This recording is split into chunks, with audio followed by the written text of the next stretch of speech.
Robots Radio presents...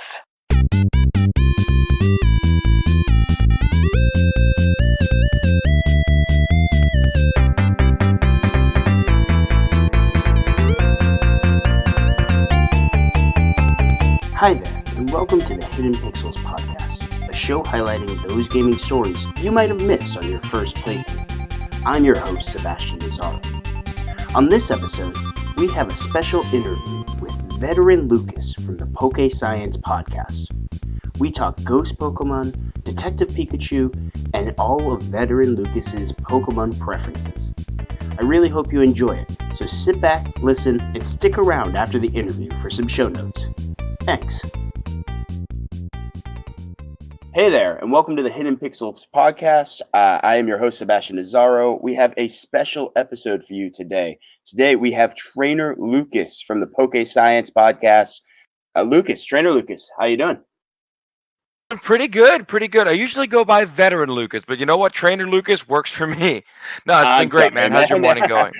You got No, promoted. it's all good. Veteran Lucas. My morning's going great. It's going great. I had a cup of coffee. I rolled out of bed and right into the studio to start recording. So it's been an eventful morning with my cup of coffee. I've been looking forward to this. Yeah, it's going to be great. Today we are going to talk. Our latest episode was about the haunted trainer school in Alola. So we wanted to talk some ghost Pokemon and kind of get a little lighthearted, if they were real, if they could survive, like what is going on behind them, and kind of get your science take on it to try to maybe just shoot down some of our supernatural listeners, Hey, I'm not here to shoot them down. You can see it your way, but I'm going to show it my way with scientific evidence, analysis, and facts. Done. And you know what? I am not the science guy. I don't know anything about science. So anything we can learn, anything you can teach the listeners will be much appreciated. That's okay. The point of science isn't so that a bunch of people keep it all to themselves. The point of science and education is to have everyone try and learn a little bit of something. So I'm more than happy to help with that. All right, sweet. But before we jump into the actual ghost Pokemon, let's learn a little bit about yourself. How'd you get into the podcasting? How'd you get into the show, or your field? You are an animal biologist, you said? Yes, I graduated from the University of South Florida with an integrated animal biology degree. After that, I started working for zoos and aquariums as an educator, and it turned out to be a really good fit because I love talking and I love teaching people about weird animals. But eventually I started learning tools of interpretation, so ways of teaching people in a more specific way at museums and aquariums. And I found that the Pokemon stuff I've been playing my entire life translates really well into teaching people about real world animals. This all started when I was going to a convention called MetroCon in Tampa, and I wanted to have a panel that wasn't just a character panel, which are fine, but I wanted something where people could actually go to a convention and say, hey, I learned this cool thing while dressed up as my favorite character. And so that's where I created my first panel. After that, I decided, you know what? Let's do a podcast. Everyone else I know is doing it. And that's where I met Professor Collins. Now, Professor Collins is a really good friend of mine from Ohio, and he's not a biologist. He's a neuroscientist. He's also a great teacher. Combined with his knowledge of culture and my knowledge of biology, we created the Science of Pokemon podcast. Recently, we've added another member to our team, Fisherman Don. He is the best Pokemon player I know personally, and he is also an animal biologist. So, but the three of us, we work to try and make sure people love the games, appreciate how cool they are by seeing just how much they took from our world. That sounds great. It's always interesting to see how they adapted so that it is a realistic world in a sense, because these animals or the Pokemon are acting as though they were real world animals. With personal flavor. Yeah, go for it. Yeah, no. My personal motto is that when you have Pokemon, animals in our real world to me are equal or better than Pokemon. Like, it's always important to me that as much as I love the games, we teach, hey, listen, that Pokemon is based on this. It's real and more than likely an endangered species. So it's really fun to get to teach that way. Yeah, and it's kind of that intro to getting people to be more aware and care more about the real world issues that are happening. Exactly. Sweet. Um, okay, awesome. And so you said your show's The Science of Pokemon. I said Poke Science. Is it one or the other? I'm sorry, I didn't want to. Oh, the I want to science make of sure we get this Pokemon is what straight. the science of Pokemon is our original name. In the future, you might see it change to Poke Science because as much as I love Nintendo, they love lawsuits even more. That they do. Those- They yeah, will anything with Pokemon in the name, they'll come after you. anything with Pokemon that's popular, they'll take you down. Like a lot of people can get by, but if they ever get to the point where our podcast gets big enough, which I really hope it does one day, yeah, they'll come for us with pitchforks, knives, an attack dog, a couple Okay. helicopters. You know, the Nintendo stuff. We'll keep the big N off your back by keep referring it to Poke Science. All right. My man. All right. You want to talk some Ghost Pokemon? Yes, I do. So with ghost Pokemon, it's always they're the types we actually haven't gotten too much of a chance to talk about on our podcast. So we talked about it a bit from a cultural perspective, like where these ghosts come from in different cultures. It's not just Europe, but partially Japan, a couple from different other parts of the world. But it's important to me that we always realize that if you treat these things as just supernatural, it's one way of looking at it. It's perfectly fine. Hmm? But seeing them as animals makes it really interesting to see, okay, this ghost is doing this, but why? Like, what purpose does this have? And I loved going through the list of Pokemon that do have some really weird adaptations, some weird ghosts or weird mystic creatures, and just seeing what they could actually do. Yeah, it's they have some like what we would call supernatural powers or some other like effects that they can do. But just looking over some of the things that you sent some initial research over, and it can kind of be explained in the natural way and something that could Yes. exist in the real world, which is some the way that I didn't look at it originally, and it really helps. So, how about I read? We go one by one. I'll read the Pokedex entry just so the listeners have that in their mind. I'm going to use Ultra Moon where we can. And Oh, God, yes, use that one. We have a running joke that the person who wrote the Ultra Moon one is just clinically depressed and angry, but also very yeah, scientific. Like, if anyone is listening, go read the Ultra Sun and Ultra Moon Pokedex entry. It involves Pokemon burning down houses. It involves like environmental destruction. Like, it is a trip. I just read these six, and I'm already. I need a box of tissues. I need like a warm shower or something. I need a like. It's been it's a little intense. So we're gonna try to keep it Little bit. lighthearted, and we'll go from there. All right, so let's start with the star, I guess, of our episode at Hidden Pixels of the Alolan Trainer episode or Trainer School episode, Drifloon. So Ultra Moon says in the Pokedex, wandering souls gathered together to form this Pokemon. When trying to make friends with children, Drifloon grabs them by the hand, and we included that in our story. The trainer looks at his Pokedex and sees that and kind of gets creeped out. But you had a just from a science standpoint, a physics standpoint, you said you caught something that might not make this possible. Yeah, so just a quick physics check or just rewatching an old Mythbusters episode, they tried seeing how many people balloons it would take. Technically speaking, depending on the size of the balloon, it all varies, but some estimates put it to lift a 110-pound human, you would need over 500 a balloon. So if we're just considering this thing very similar to a helium balloon, it's trying to take people away, but it just doesn't have the lift to do it. The other thing that was weird is if you read some of the other Pokedex entries of this, because the Pokedex changes with every generation, it's not filled with helium; it's filled with lost souls, and I don't know how that compares to helium. I don't really have like a comparison for that, but Yeah, just based. is there a conversion factor from souls to helium somewhere? The Vatican is very secretive with their calculations on it, but no, I don't have those. All right, now we have Nintendo and the Vatican on us. All right, we're doing good to start off. Let's go. No, but Drifloon is definitely one of those fun Pokemon because it's trying to take the children away. I can't see any. It's definitely a malicious entity, but much like Mhm. I don't know, much like a Chihuahua, as malicious as it can be, there's not much it can do. So it's gathering souls, and if it's trying to fly away, then it's simply trying to stay afloat. It's not pretty, but No, most of nature isn't pretty. You always see those pictures or artists renderings of like the Drifloon trying to take the really fat kid away, and he's like Oh, just struggling, and it's like, oh man, all right, I guess that's like how it would actually work.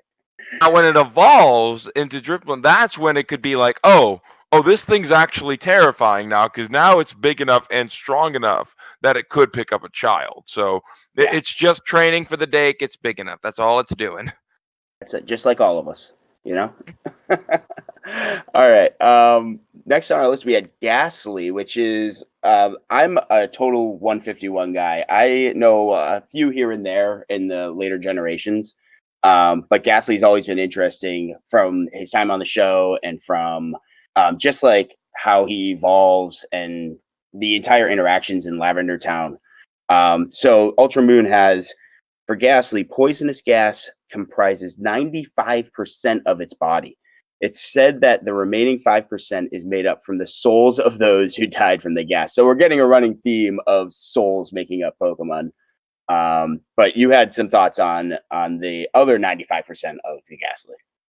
I can't speak for the other five, but the 95. If you go back into the history of medicine, you're gonna run across a word called miasma, and it's used in JRPGs and stuff these days. But miasma was the theory that what was causing people to get sick wasn't microbes, because people didn't believe in that. They believed that it was bad air, that the air itself was just toxic in some way. Now, the miasma to most people would like, oh, don't go near the graveyards at night. The miasma's there, the bad air is there, and you'll get sick.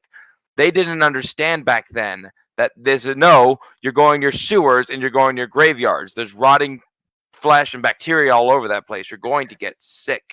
But I like how Pokemon took that idea and, they just kind of ran with it. They kind of just made a Pokemon based on that.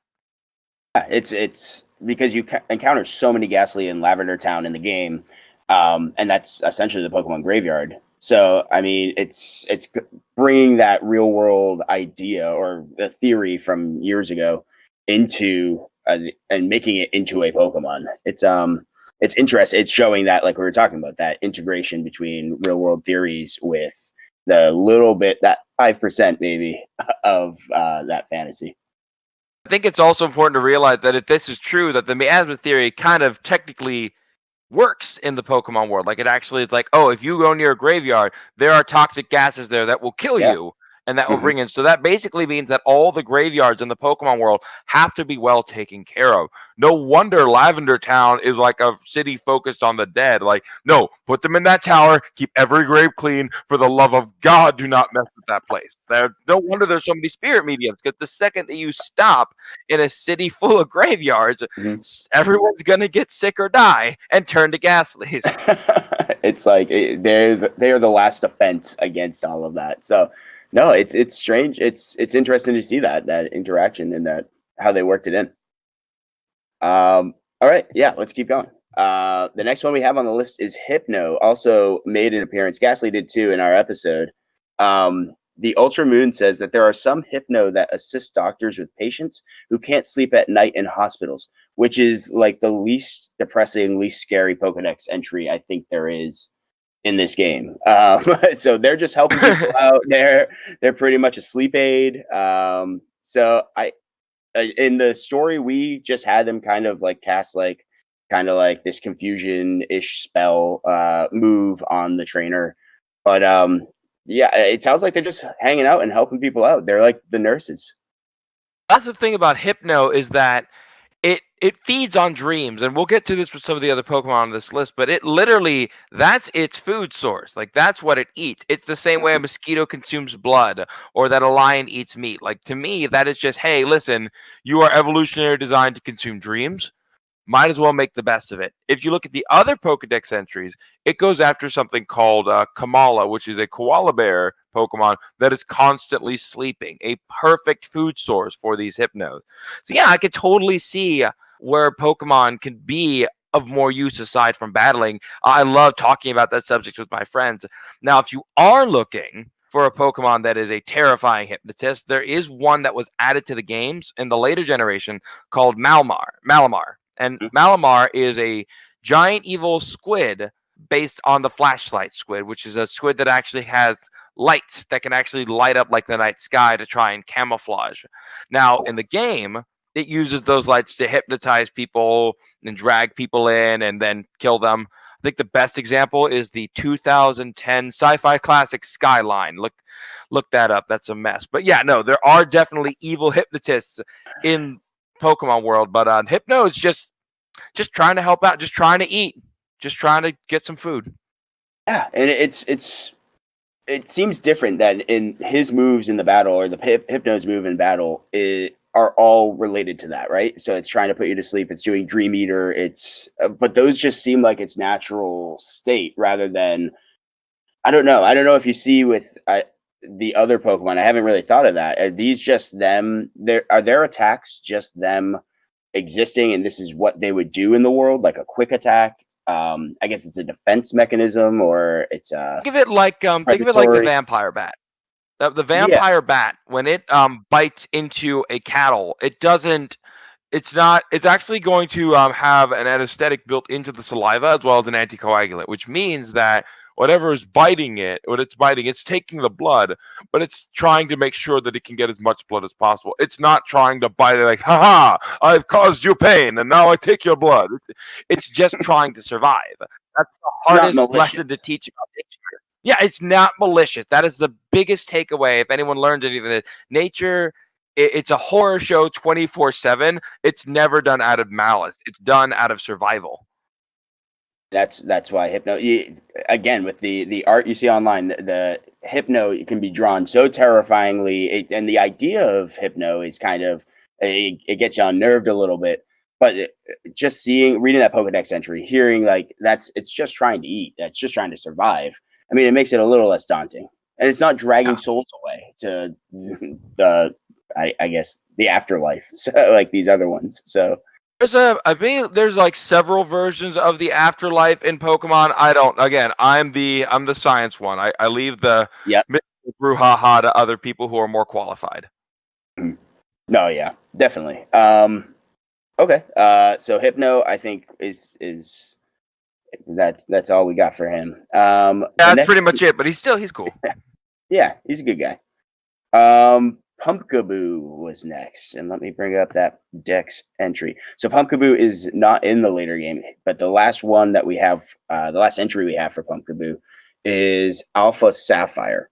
So in that it says, surprise, surprise, it is said to carry wandering spirits to the place where they belong, so they can move on. So Pumpkaboo is kind of like the pumpkin ghost Pokemon. Has a little, it's like the face is on the top with the pumpkin body at the bottom. So it looks almost plant-like, but it's also doing this thing where it's moving souls around, it's capturing souls. You have any thoughts on the Pumpkaboo? It actually is. It was one of the first ghost plant types ever in the game. Now that is you're right. There's not too much on this Pokemon. Sadly, some Pokemon get more attention than others. But I think it was interesting that it is guiding lost souls. So it's not. It's just trying to help. When it evolves, that's where it gets weird because it evolves. It gets kind of mean. It turns into a Gorgas, and it's basically like an evil jack-o'-lantern, and it has this move called Trick or Treat. In the game, it makes the Pokemon you're fighting part ghost type, so you can hit it harder with ghost moves and dark moves. But from a science standpoint, I'm seeing this move as like, oh, you're literally beating the snot out of their spirit. You're beating the snot out of their soul. Yeah, there's not too much on this one. It curses people by singing when it evolves. So I honestly just want to make sure that this Pumpkaboo just don't evolve. Stay cute. Just don't Yeah. stop singing. Just stay right there. Just hang out, don't get any experience. Just like, yeah, be cute, hang out in the patch, and and don't take our souls out and attack them. Every time it tries to evolve, hit the B button. No, Yeah, no, yeah, yeah. absolutely not. Get away. Cancel, cancel. All right, so we'll let Pumpkaboo hang out over there, and we'll just not evolve that one. Next one up is Misdreavus. I think I'm pronouncing that right. Classic. Yeah, that's a good one. And from Ultra Moon, what makes it happy is imitating the voices of weeping people and scaring everyone. it doesn't deal well with folks who aren't easily frightened. So I feel like this one also is hanging out by maybe graveyards and looking for easy targets almost, looking for vulnerable people, weeping, sad people who scare easily. So it looks like it doesn't try to attack like the most fearless people or the most fearless other creatures out there, but rather those who are already in a vulnerable state. That was the cool part when you read that dex of like, oh wow, it's actively like searching and hunting for fear. And if you read some of the others, it talks about how the necklace around it absorbs human emotion and that's how it gets its nutrients. So it seems to quite literally feed off your fears. So it would be kind of like, okay, let's say that let's use the vampire bat again. Are you going to go after the cattle with the easier to pierce skin, or are you going to go after the elephant who skins like several layers of a couch? Like you're going to Yeah. go after the easiest target. That's how actually most animals hunt. Animals will go after the young, the sick, the weak, and the old, the vulnerable. Anything that's an easy target. So this mischievous, while it definitely is kind of a jerk because it seems to really enjoy scaring people, it is also feeding on that as well. We don't get to pick what we can consume as a species. If humans want to eat dirt, too bad. You're not able to. Your body can't digest it. But it's cool that it's actively picking its targets of, okay, who can I scare easier. I actually I used to work doing some haunted house work for a while, and I can tell you Nice. right now, middle school boys are the easiest people to scare on the planet. Oh my lord. No, they're trying to act so No way. tough. They're trying to act Yeah. like, yeah, I'm a man now. I have a mustache. I can face anything. Like it's hilarious. It's just jump out of the corner. You don't even have to say anything. You just jump out of there. Just hi. They flip out. It's great. Their voice is cracking too. I mean, that must just get the full effect, scaring the crap Oh out of no, you. we weren't allowed to take tips, but no, that was definitely some bonus. Yeah, Oh, good yeah, that times. was all the payment you needed. Mm-hmm. Oh man. Yeah, this mystery, like it's just kind of it's a lot in life, the mischievous. It yeah, it's just trying to get along as best it can and yeah, that's it. That's it. Yeah. Okay. We got one last one. The Dust Skull. And this one also not an Ultra Moon. So we're gonna go back to Alpha Sapphire again. Go back to the last one it was in. And Dust Skull wanders lost among the deep darkness of midnight. There is an oft-told admonishment given to misbehaving children that this Pokemon will spirit away bad children who earn scoldings from their mothers. So this one puts a little twist on the carrying the souls away or carrying children away myth or idea that has been flowing through these dex entries, where this one is kind of like a tale told by parents, almost like what is that, Krampus during Christmas time to Krampus, come yeah. and take you away if you misbehave. And it seems like this was back in Alpha Sapphire, so it looks like they kind of evolved that story into maybe it's actually happening with other Pokemon. But what do you think With about Duskull? What do you think about that story? with Duskull, it's so fun because again, like you said, it's not saying that it actually does it, it's that the parents do it.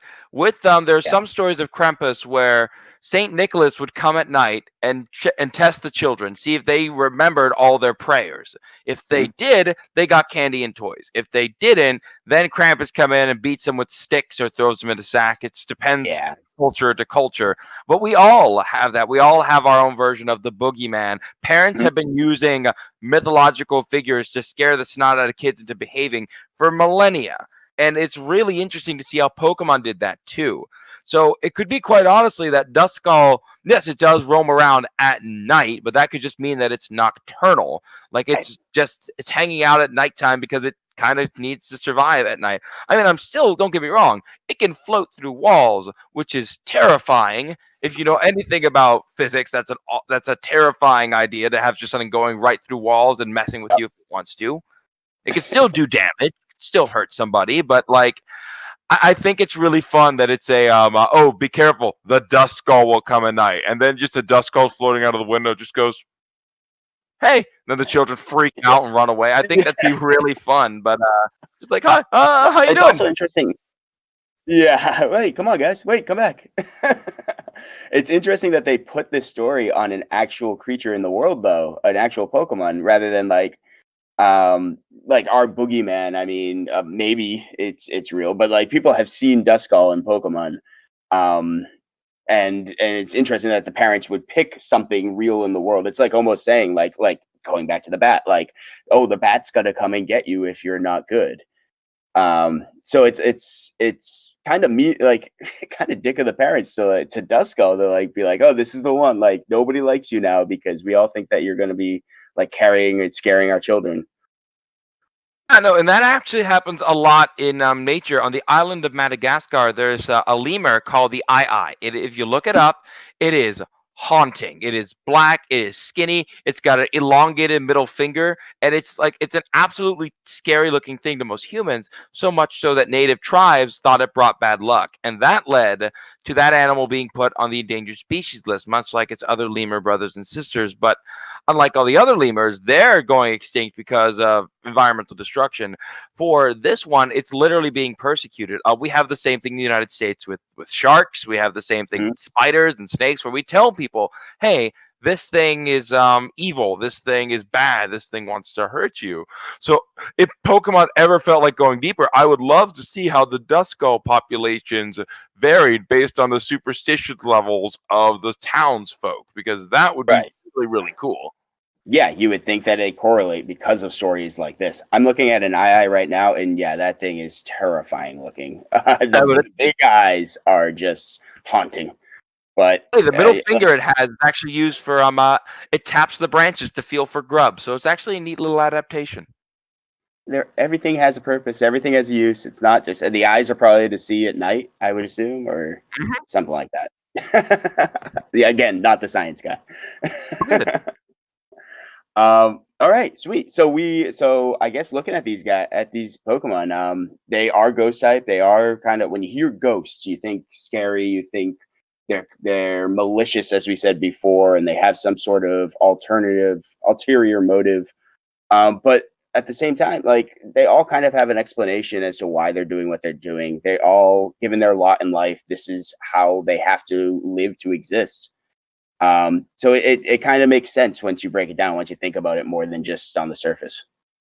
It's an Pokemon has and I don't know how far and deep these creators go. I can only speculate. I'm just some guy. They Mhm. they worked and it had this ecosystem, and that's how I see Pokemon. I see it the same way I see a natural ecosystem. There's this idea that everything has a purpose in nature and everything fits a niche, and to be quite honest, that's not always the case. An animal or an organism's only purpose in life is to survive, make more of itself, repeat, and that's something that I see in these ghost types. They're just trying to survive, make more of themselves, and repeat. In the Ghastly's case, it's gassing people and making sure that they die and become ghastly. It's Right. awful, but so are parasitoid wasps. We just did an episode on that, and believe me, those will make you vomit. Yeah, I listened to that episode. I had to shut it off. I was going to lunch at the same time, but Oh no, don't it's shut. No, watch the rest. I No, I listened to the my rest. listens. No. I went back and listened to the rest. I had to shut it off while I was at lunch. I went back and listened. Fascinating. Like I had no idea things like this existed in the world. And then you always tie it back to how Pokemon kind of mimic that and going back and forth between what's happening in Pokemon and how the real world these things are actually happening and how it's important to know these kind of things. So yeah, it was We great. It was a wanted great people episode. to. Yeah, I'm glad you liked it. We want people to get something out of this game. We don't want to just be like, "Hey, this game is wrong. Here's why." There's so many other Pokemon people who do a great job of that already. Right. I just wanted people to see, "Hey, look, here's our world. Here's the world. This is the world that they took stuff from. Let's check it out." No, it's fantastic. Um, okay, so enough about that episode and those ghost Pokemon. We'll leave them where they are and try not to touch them. And we would be amiss if we didn't talk about Detective Pikachu, which came out last week, I think. I And you loved see it? it. Oh So yes, good. nice. I saw it last night with a buddy. I finally could take a break from. I just recently moved, so unpacking and took a break. Went to the movies. It was fantastic. It was the way that they built the world and showed the world. All the Pokemon looked amazing. I mean, just watching, I know Pikachu is on the screen for so much and we've seen him in all the ads, but at the same time, watching him like act through the scene or just interact and how he's moving, it's so spot on and so perfect to what it should be, in my mind at least. It just works so well. Me, it was even cooler because the story is, it's basic, it's simple, it's all it needs to be. For me, it's the Right. world that they built. Yes, there's some weirder parts to it, but the fact that these Pokemon aren't battling, but they're helping out their companion. When you were saying the Hypno thing, my favorite Pokemon in this movie is and spoilers for anyone who's listening, is the roundhouse scene, the Loudreds, the ones that were the Yes. speaker system. That was sick. I've been listening to that song on repeat on my Spotify album because that's such a cool idea, using Pokemon as a speaker system. Me and my friend Will were like, oh my gosh, are there going to be like a Pokemon's Got Talent? Are there going to be like Pokemon pulling stunts like this? Do DJs all have to get Loudreds? Like that was the thing. What's the best delivery animal? I wanted to do a whole 3-hour talk. I'm like, all right, guys, here's all these Pokemon. What other jobs can they do besides fighting?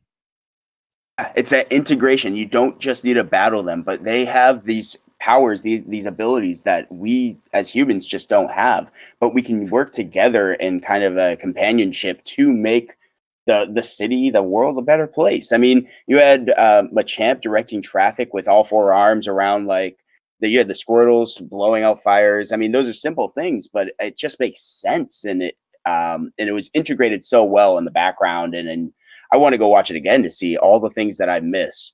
The speaker scene, that battle scene was, even though it was battle, everything around the battle and what was happening was amazing.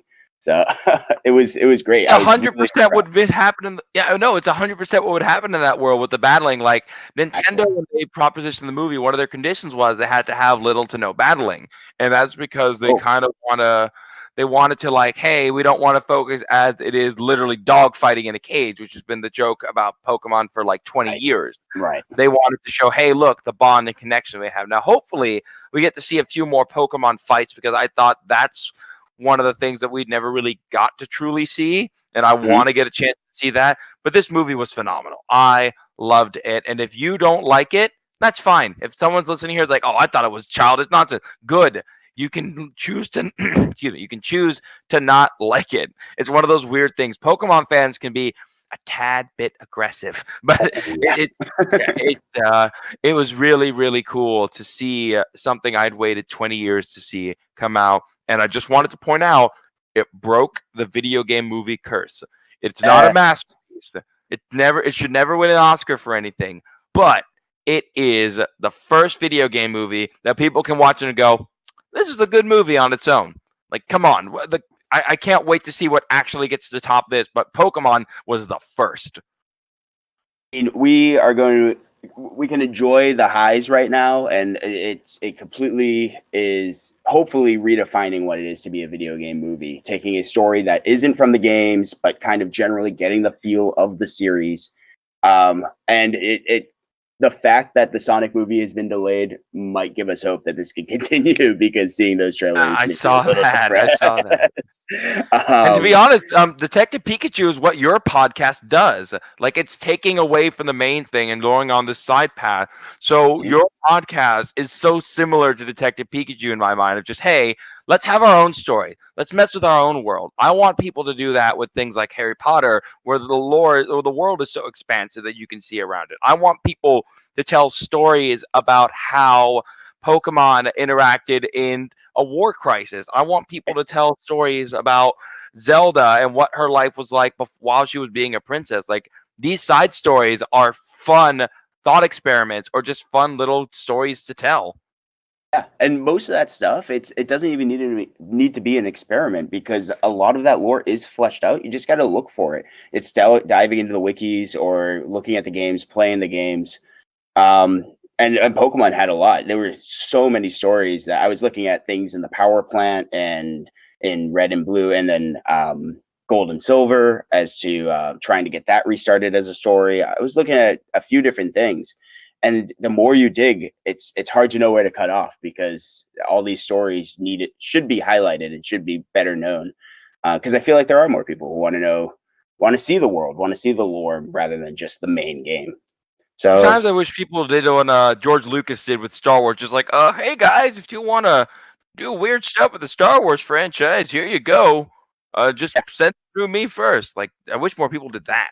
then just like checking it off. Yep, that's good. Rubber stamp it. And yeah, and it would be so interesting, especially with a series like Pokemon, to see where it goes, because just seeing this one story of Detective Pikachu and how much they've done with it, I can't wait for the sequel, for any other movie they're coming out with. Yeah, it's gonna be awesome. It's the start of something great. Can't wait to see what they come up with next.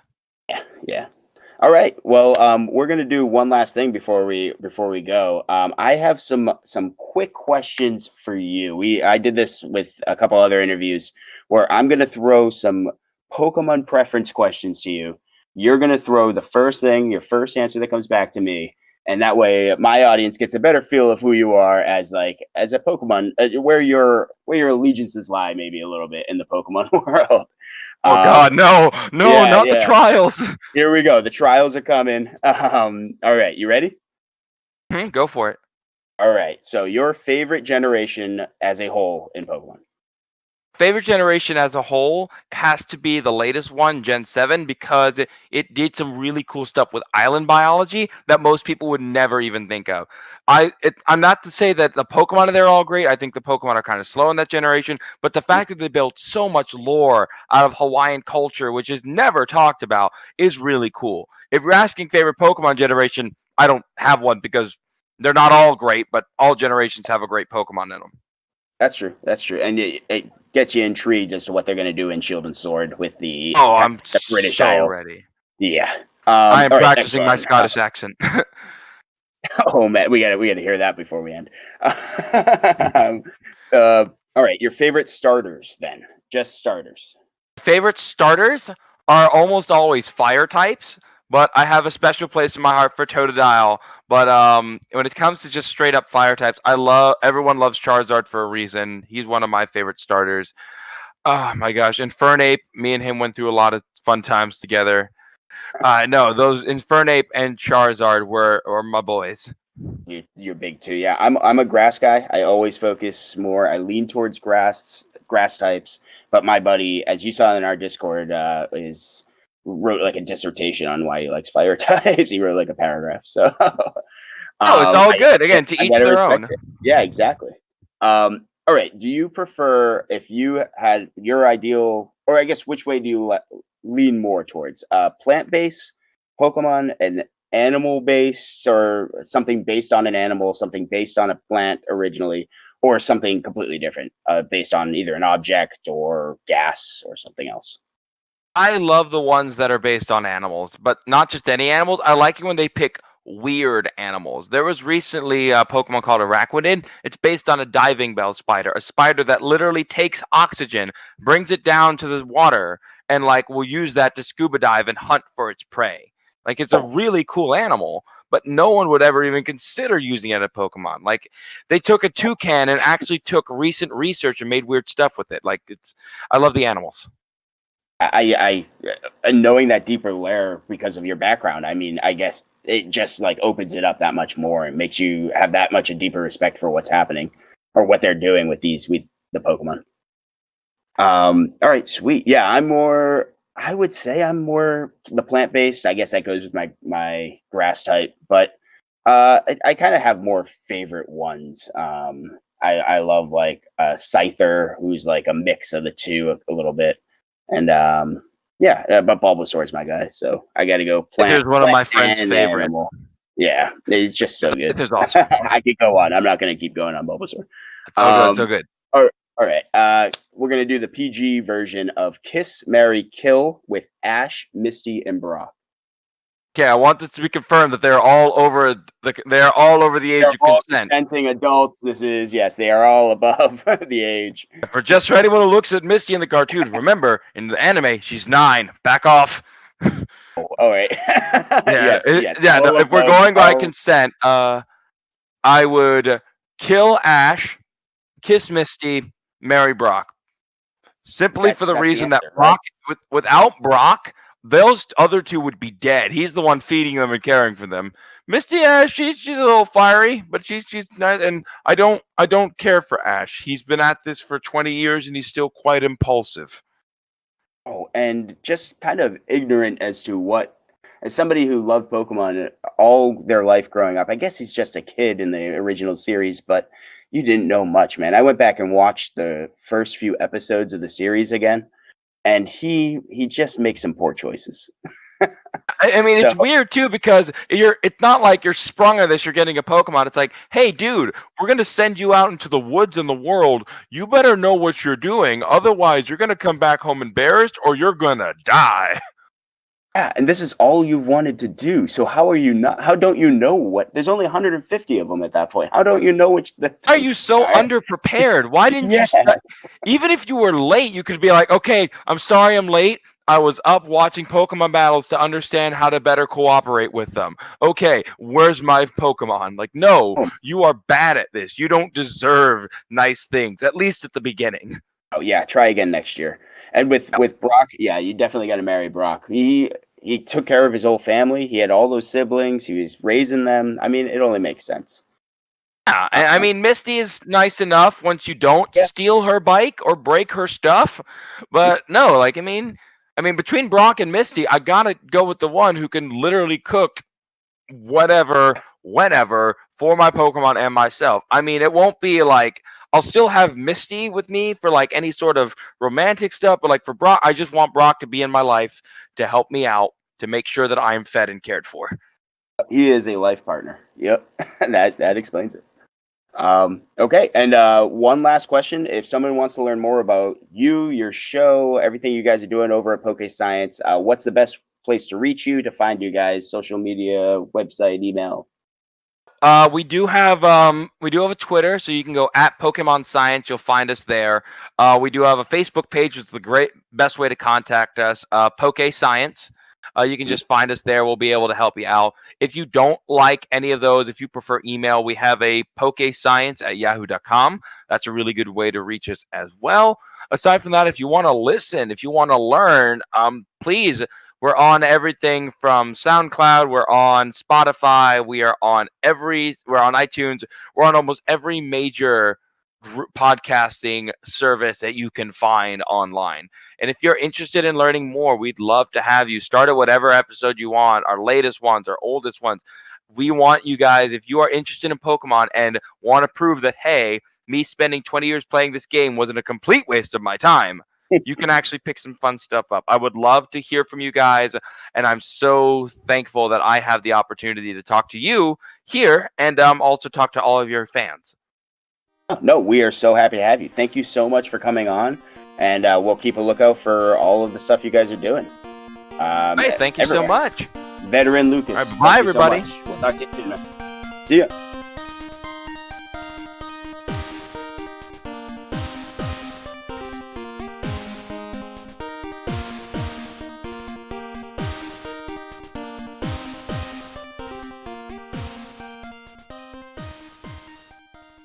I want to give one last shout out to Veteran Lucas for coming on the show today. Please check out the Poke Science podcast on any of your favorite streaming services, and check them out on Facebook and Twitter as well. As for us at Hidden Pixels, we have our very first Tested Traveler level Patreon supporter. Nathan Trubiano has supported at the $5 level, and we couldn't be happier. Thank you so much for your support, Nathan. For his support, Nathan will receive free entries into all of our future giveaways, as well as have a character named after him in an upcoming episode.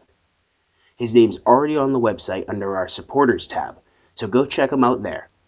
And if you'd like to support the show as well, check us out at patreon.com/hiddenpixelspodcast. Any support is greatly appreciated, so that we can continue to highlight these small gaming stories. We'll be back Friday with another episode, so come back then, and thanks for listening.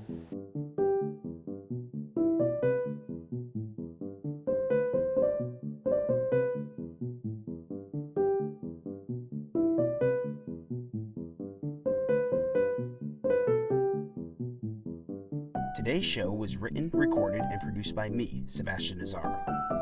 All sources used today can be found in the episode details on our website, hiddenpixelspodcast.com. Episodes are available now on Apple Podcast, Google Play, and Spotify. If you like what you heard, or even if you didn't, please subscribe, rate, and review. And follow us on Facebook at Hidden Pixels Podcast and on Twitter at Hidden Pixels Pod. And of course, thanks for listening.